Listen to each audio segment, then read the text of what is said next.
I'm Gail Anderson in Garden Grove at a facility that describes itself as the first nonprofit national animal blood bank in the country. We'll check this out in a live report.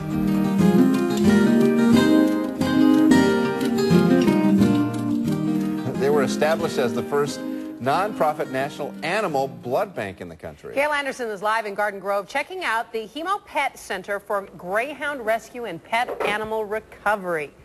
How you doing? I'm totally amazed. I've had dogs a good portion of my life, and I never thought about blood and blood donations when it comes to dogs. So I'm just like a little kid this morning. I'm kind of like, what? And when you think of blood donations, we're having one at the station. I ripped this off the wall. We think nothing of donating blood and having blood drives. But when it comes to animals, I don't think most of us think anything about this unless there's an emergency. We're here with the founder of Hemopet, Dr. Jean Dodds. Pets need blood too, huh? Absolutely. They're just like people. When they have trauma or other needs, they have to have blood. And the blood has to be safe, and it has to work. All right, and their blood is coming from greyhounds. Let me show you a little bit of tape here. When we think of greyhounds, we usually think of this, dog racing.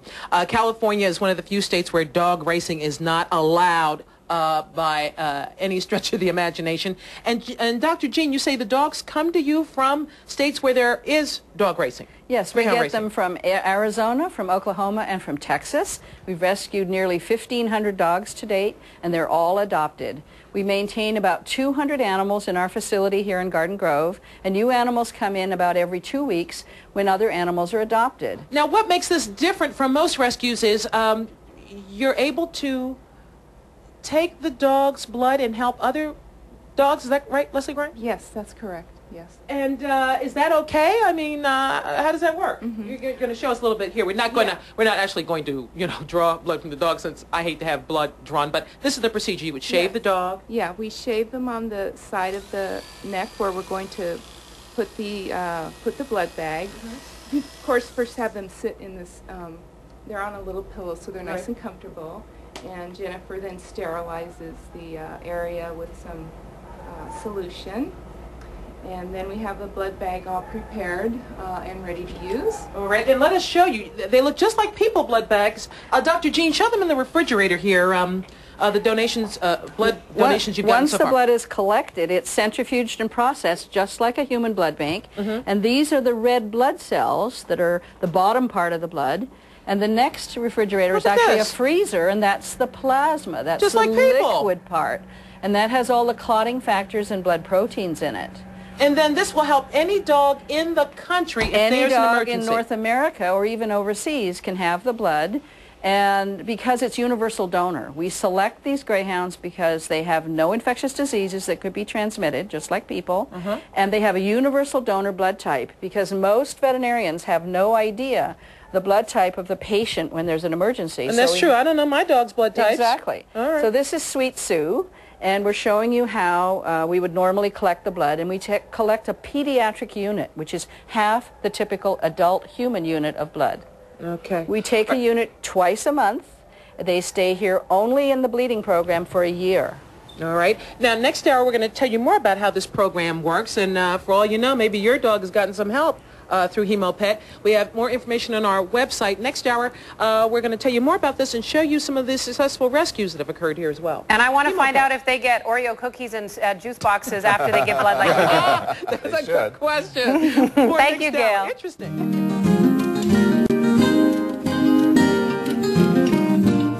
For more than 20 years, they've been a pet lifeline, serving over 2,000 veterinary clinics nationwide. Gail Anderson is teaching us a whole lot this morning. She's in Garden Grove. I did not realize, I learned so much, but the idea of pets needing to donate blood to other pets. None of us did. Amazing. How many times have we produced a pet segment?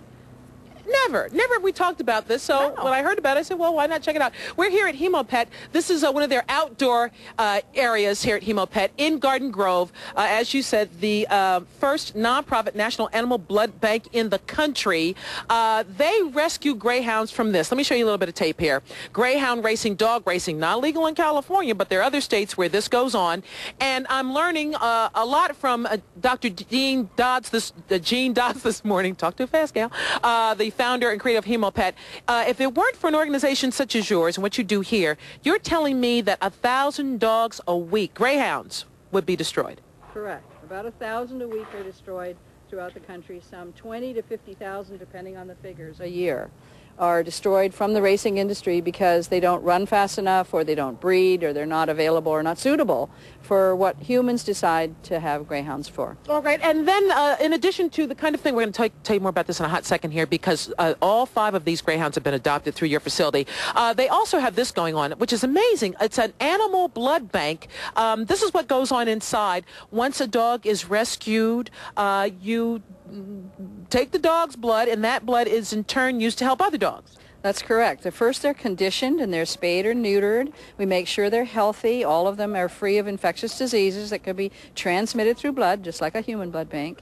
And then, as you saw in the video there, Sweet Sue is donating a unit. And when the blood is collected, a pediatric unit, a half-size one, it's centrifuged like a human blood bank. The red cells are separated from the liquid.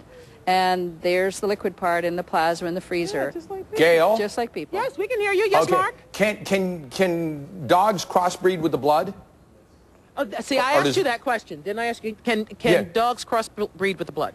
Yes, because dogs don't have blood that's unique per breed. It's unique for the species. And so our donors are all selected to be universal donors because we don't know the blood type of the patients in nearly all cases. Can animals... So you have to have blood that can be given to any dog of any breed at any time. How about Right, a dog with a cat blood or vice versa? Will that work?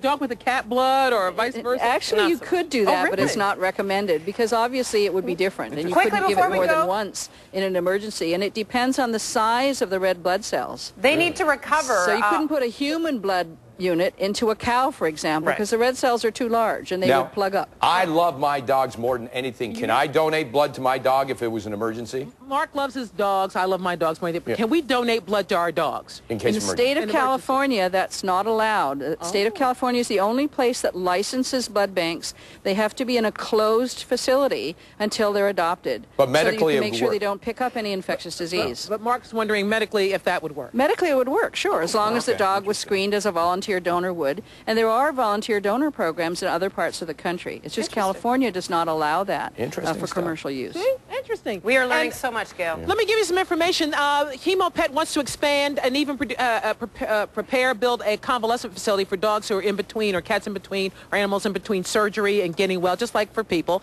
That's a $10 million project. And so they can certainly use your help. There's the full screen information to tell you about that, and you can go to our website. We're out of time, but Katie there, Katie Fisher, she, over a period of time, went from 1 to 5 greyhounds. All these are her babies. Look at those dogs. And they're beautiful dogs. Yeah, They really are. All right, Gail, thanks so much. We've learned a lot.